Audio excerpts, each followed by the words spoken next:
Hey, welcome back, Adrenaline Junkies. This is West Coast Paul. You're listening to Pure Adrenaline here on Styling Radio. I'm here in the booth with my co-host Izzy. Hey, what up, Izzy? Yeah, what's up? What's up? Yeah. Yeah, you got a little twang with your mic there. Oh, yeah, let me adjust this. It's still here, little Yeah. messed up. Something Yeah. better? Yeah, a lot better. Okay, good. Well, I think the NOS, I pushed it, had some NOS, drinking, doing things. I must have set it up stupid. And, hey, it's a Midwest thing, I guess. You know what? I don't know. I'm just, but I'm glad I'm back. I talked about concert stuff, and I mentioned West Coast and how they can have their things. The biggest concert anywhere anybody ever does for festivals and shows, I mentioned, is in California. They have of all the places you can do, the glamour of LA, the money in the Bay Area with all the tech stuff and the beautiful beaches and the life. The biggest show on the planet's in the freaking desert at Salton Sea at about sea level where nobody wants to go live or play. And that's the biggest music festivals they have anywhere in the world are out there. And why is the question? Why? Obviously, there's 25 million Southern Californians that can head out there, or people from Arizona or Nevada. And these music festivals out there, like this year, I was looking up. They'll have them April. They have 5 days: April 12th, 13th, 18th, 19th, and 20th. And there'll be 40 different bands or artists out there doing it at these festivals for that period of time. And you're just going, wow, it's become probably the number one place to be if you are in the music thing and you want to go out and, do a festival, have people.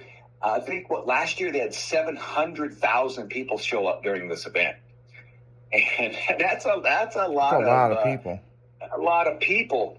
But some other things, again, it's Coachella. For the guys that don't know, people may have heard of Palm Springs, or just think of a fucking desert. Okay, it's a dry lake, Coachella Dry Lake, and their Salton Sea is out there. The reason it's Salton, it's got salt in it because it's basically about or below sea level, and water seeps up, it does stuff. It truly is one of the least inhospitable, unlivable places on the planet. If you weren't, didn't have AC and all the other dwellings, it's miserable. And that's why they run these events, though, in April. The weather's perfect because it's never going to rain. That's one of the benefits. And the temperatures are pretty cool. But, I was looking because before I had made mention of the tour stuff out there. And in 2003 is the one I was thinking of, and it was a separate event. It had nothing to do with the actual Coachella as we know it. It was a headline tour or a headline event where they had Guns N' Roses, AC/DC, Ozzy Osbourne, Metallica, groups like that out there for that series of days in October, playing out in the middle of nowhere, drawing those kind of people. Tickets were $800 a day. And I'm going, God, why out there? Why not, in other pristine places? And I guess it's because that's where the people can get to, or they can have that many people in an event. They can't certainly do it in the rest of the cities in that, but damn, Izzy. Yeah, I mean, it's, like out in the Midwest, I mean, we got the Gathering of the Juggalos, 300 major groups, 5-day festival. Now, it's not in Cave in Rock anymore. It's like up in Ohio, but to find a facility that can hold that many people, and then the security and the medics and all the crap they got to bring in, I mean, it's an undertaking. And then the more groups you add, the more the dollar amount goes up. So it's getting to the point where it's like the Daisy Festival out there in Nevada, that Daisy Light Show, big techno concert, these go on for like a week long, but the people, the fans, that might be the only show that they go to for the whole entire year. They might catch a few other little local shows, but it's crazy. I mean, it's just like, on a flip side of it, with the music and stuff, but then you look at like the X Games, right? There's qualifiers for the X Games and stuff, and then you have your big one, your big show, you know what I'm saying? But then you see like Nitro Circus, and they're in foreign countries, and they're booking out stadiums to watch guys do freestyle tricks on everything: motocross, freestyle bike, skateboard, a wheelchair, everything, you know what I'm saying? And it's like, even in foreign markets, it's like that. There's going to be one or two things big a year that people are going to go to. And when they go in droves. You know what I'm saying? I mean, you'll have 100,000 people real quick. So, I mean, it's amazing that how many, the flavor of what everybody wants to go to. Or, you're a music act and you can't get into these big events. Yeah. But then, yeah. No, I'm sorry. Yeah, but then you end up at these small places, you know what I'm saying? And it's like, sometimes the small places are better than the big places. So. Yeah. It's nuts. The somebody was banging on the window. Sorry about that, guys. I've got there's business stuff here too. Hey, I'm sitting there going, like Coachella though. I want to get back to that one because I mentioned that one. Like you say, these groups and bands and things. It's not like these events are cheap. No. The one, the Power Trip that I was speaking of back in 2023, because it was a Power Trip. Yeah, again, Iron Maiden, Guns N' Roses, Metallica, AC/DC, Ozzy Osbourne. These are the mega groups of the era. Period. And guys and bands, and they went out there and they did their thing. And that you have to buy. It's a 3-day event. You have to buy the wristbands, and generally the wristbands go from $700 to $3,000 for the event. That's just to attend. You've got to spend, $1,000 to $3,000 just to freaking go. And now let's say you want to camp because it's a 3-day event. You don't have to go all 3 days. You can buy your wristband. You can show up one. You can do a number of things. But now let's say you take your motorhome and you go out there and you want to spend your time. It's roughly $1,000 a day to park your motorhome on site. Oh, yeah. And it's a 3-day minimum.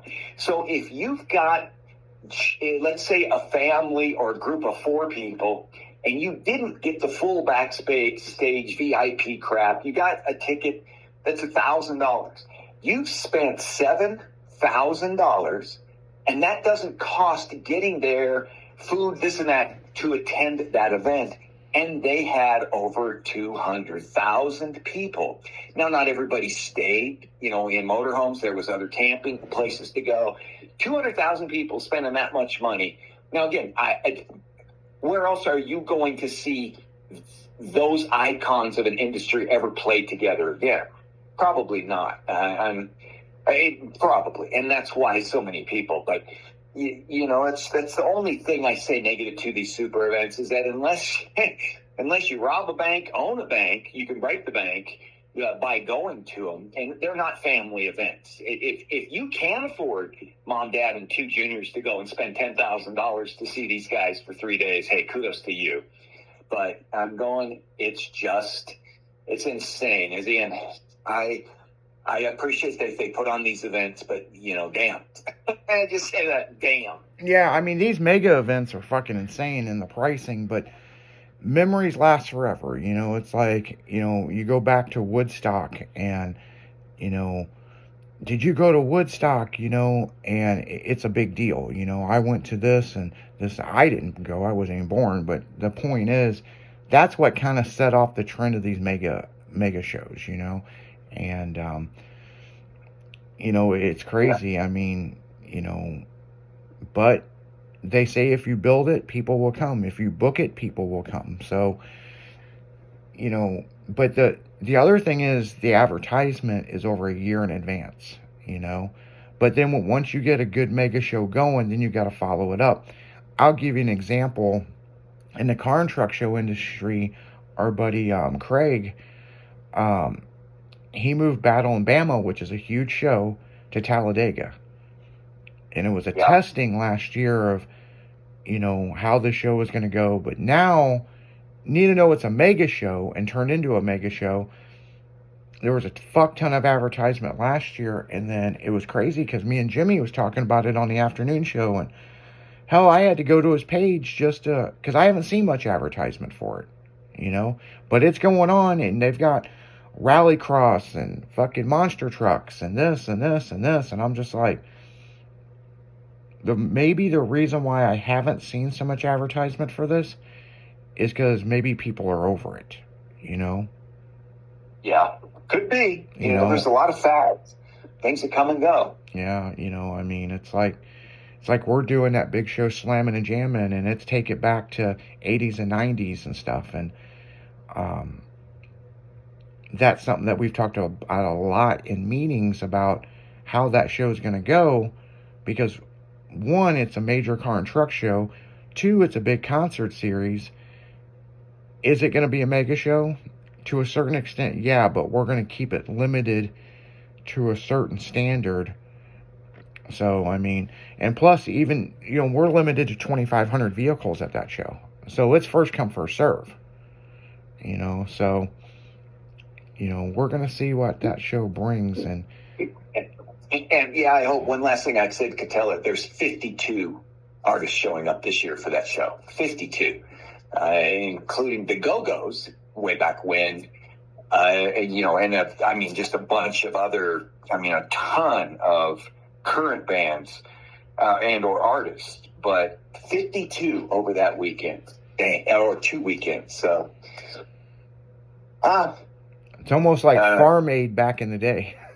Yeah, yeah, it is. This and I think it's fair. It's been going on for a few years. I know it started way back when you had guys in 2016 like Paul McCartney and some other huge groups and things too. So we'll see. As long as they draw and they make money doing it, the promoters will keep putting on events like this.